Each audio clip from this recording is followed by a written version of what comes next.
tomar é a decisão de entregar a vida para Jesus. Você não pode fazer isso pela sua esposa. Você não pode fazer isso pela sua filha. É você e Jesus. E é só isso. Ele não vai te pedir nada em troca. Ele não vai te exigir nada em troca. Não vai exigir que você passe a se vestir assim, se vestir assado, botar a roupa assim, botar a roupa assado, e todo domingo...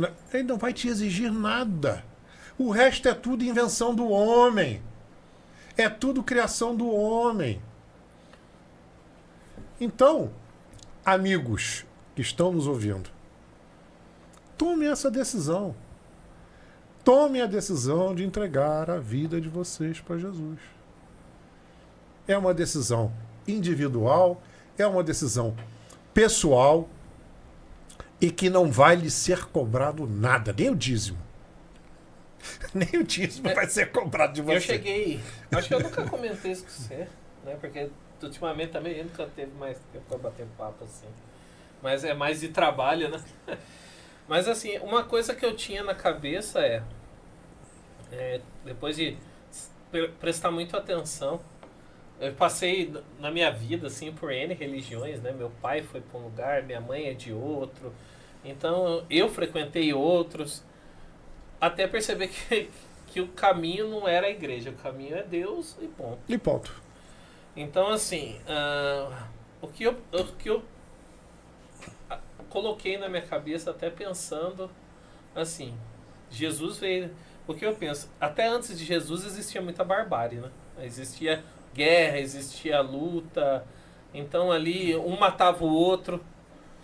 E eu pensava assim, cara, tudo bem, ali eles não tinham conhecimento da palavra, eles não tinham conhecimento antes de Jesus, né? Acreditava-se num Deus, mas não tinha alguém que vinha reforçando isso, que tinha uma figura, né? Que o ser humano ele precisa muito de uma figura objeto, né? Muitas vezes para acreditar. Então o que eu até comento com a minha esposa e aí a gente até meio que entra numa discussãozinha ali. O que eu penso, né? Que depois da época de Jesus, e isso até é legal a gente conversar aqui, porque daí a gente abre um leque para outra discussão. E aí aproveita que ela tá vendo Ela aqui. tá vendo, ela sabe disso. Eu falo assim, por exemplo, naquela época que Jesus veio, ele mostrou, ele morreu na cruz, na minha concepção, tá? Assim, minha organização mental, ele veio não para salvar dali para frente, mas ele veio lavar os pecados dali para trás. Porque eu cheguei nessa conclusão pensando, o pessoal não tinha uma certa ideia do que acontecia. Então, dali para trás, ele falou assim, os pecados que tem daqui para trás, né, vocês desconheciam a palavra, ok.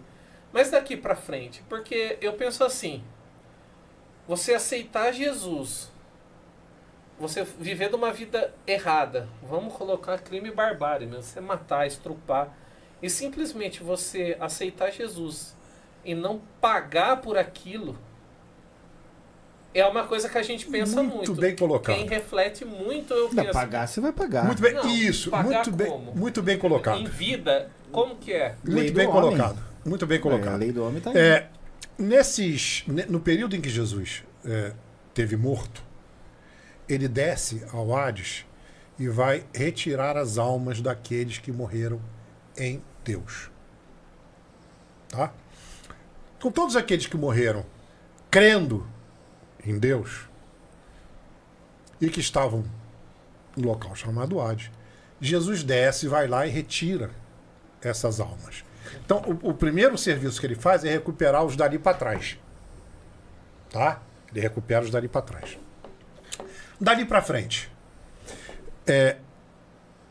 Diz a palavra de Deus que você vai continuar cometendo pecados mesmo depois que você aceitar a Jesus. Mas você vai pecar cada vez menos, cada vez com menos intensidade, tá? E cada vez você vai...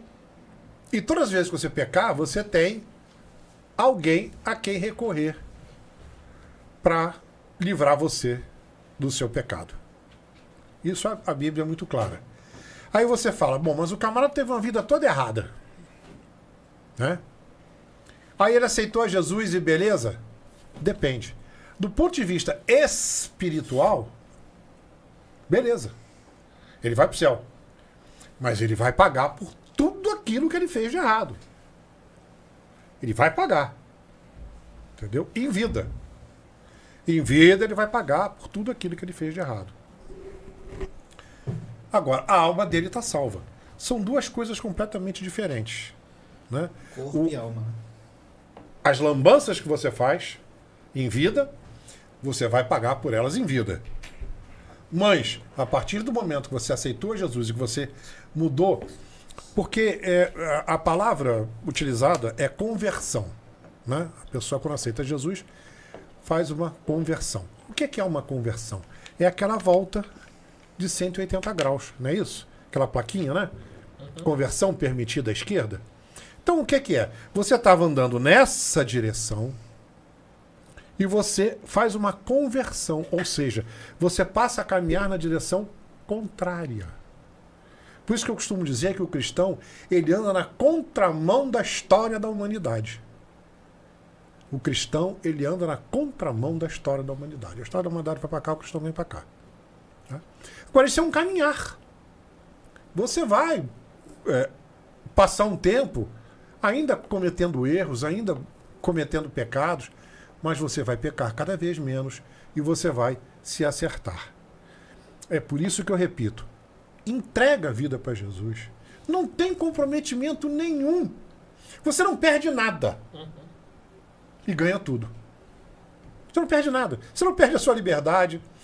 Você não perde deixar de beber, vestir a roupa não sei o quê. Você não perde nada. Isso tudo é invenção do homem. Você não perde nada. E você ganha tudo. Você ganha a sua salvação. Você ganha o fato de que na hora que você... Porque, veja bem, nós vivemos aí hoje em dia 70 e poucos anos. O que é isso diante da eternidade? Um pontinho. Só que você ter esses 70 anos, 70 e poucos anos, para carimbar o seu passaporte para viver a eternidade com Deus. Você apenas vai carimbar o passaporte para viver a eternidade com Deus. Né?